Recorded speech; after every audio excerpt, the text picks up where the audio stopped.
Alright guys, this next technique is something, another one of my lapel creations which I've become known for. I like to work with the lapel and try and discover new techniques from there because it's a very unexplored field in Jiu-Jitsu. And I came up with this technique that I started using and it really helps beat guys who like to pass heavy, like put their heads in and grind their heads into you. And I kind of started using it I'd used it in training a lot. I never actually used it in competition until the Metamorphs, and I actually used it to sweep him, sweep Yuri Simões. But it's actually a submission. But it's cool because it doubles as a sweep if you're having trouble finishing the choke itself. And it's called Vermhat's Worm Hat. Okay, so I'm going to open the lapel. Okay, I should actually be this side. Rotate here. So the position is from an open guard here, okay? I'm going to be controlling the lapel, and I'm not going to be using my feet and tangling up to the lapel or anything because I actually want the guy to be putting pressure. So we're assuming the guy kind of crushed our closed guard, or our open guard, I'm sorry. He crushed our open guard and he's gotten to this position where he's starting to pressure pass and go over under and do like knee cut, like any sort of pressure passing style, long steps or anything. And I'm going to grab inside his collar here. So I have the lapel and the collar, okay? My goal is to wait for him to start to drop his head. Anytime he drops his head close enough, that's when I'm going to initiate the worm hat, okay? So when he goes to drop his head, so go ahead and grab my collar and do like this collar, yeah, and so go ahead and do a long step. So if he tries to long step out and start to pass from here, this is a perfect opportunity to set up this position. So go back.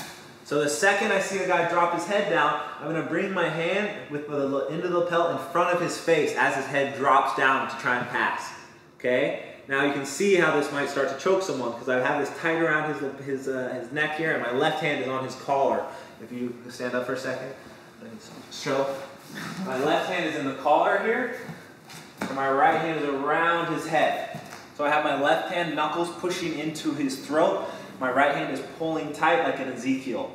Okay, so it's very similar to an Ezekiel choke, but it's very effective as a defensive guard movement. And that's primarily how I use it.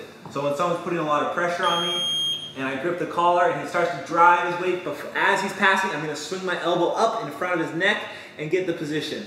Now even if he passes my guard here, and he's actually past the position, I'm still choking him. And I'm putting pressure on his neck, and he has to start worrying about this choke. If he stays here, he might get choked. Okay? So my goal as a recovery movement is I'm trying to push him away. By pushing him away, it puts pressure on his neck for the actual choke itself, and it forces him to, I can actually recover my guard, so I'm going to be able to bring my knees back and start to recover. Okay? I would say about 90% of the time when I attempt this move, when I go for it, they back out of the position. They try and pull away, they try and get their head out, and they completely abandon the guard passing movement itself, and that's why it's a really effective defensive movement. Because if someone tries to put pressure, they try and pass, they might go like this, and they immediately have to take their weight off to defend the choke. How are they going to pass your guard? That takes them out of their game, and they no longer feel comfortable putting their head into your chest, which so many guard passes rely on. Okay? If he doesn't drop his head, and I'm just in like a seated guard position, and I grip the collar here, I can yank his head down like I'm attempting a loop choke, yank his head down, wrap it around his neck. Now from here, I don't like to try and finish from seated position. I'm actually going to get up, do like a proper way to get up, like this, and I'm going to turn his whole body like a steering wheel and tilt him over.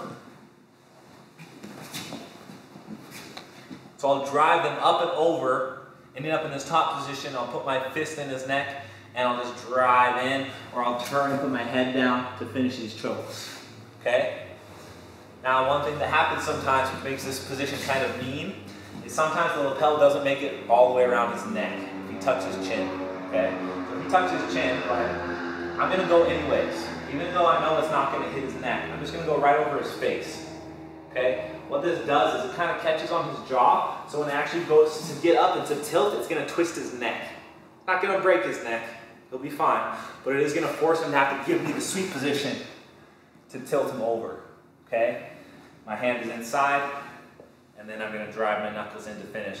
Now, what's great about this position, if he tries to recover with his guard here, it's very easy for me to continue passing because I have such heavy control over his neck. He can't actually push off of me using them like bench press escapes to try and push my weight off of him. I'm constantly putting pressure. Okay, and it's going to be very hard for him to set up an arm bar as well because I can drop so much weight into his neck to finish the choke. Okay, so even if you come up on top and you have like a half guard position, you can still finish this choke or even pass with it by dropping your own head and long stepping out. trying to finish. So when I used it in competition, I wasn't able to secure the choke, but I was able to ward off the guy's passing attempts and actually initiate a sweep. And in the match, I didn't actually use the second grip because I was thinking about saving the technique for later on in the match before I actually really unloaded on it 100%. So I just used my one hand, and this move works well just with one hand, but two, if he drives into me and I wrap it around his neck, I can still use it to stand up, and I would just underhook and drive him over. You can use it as a sweep. And then you still have the choking position, you just don't have your hand in. So if your hand's not in, you can just grip the collar and still finish the choke by turning and driving your fist into his neck. Okay? So that's an especially tricky move, and I think if you use it on upper belts or guys who are much heavier than you, you can really ward off a lot of their passing attempts by using the worm hat. Okay?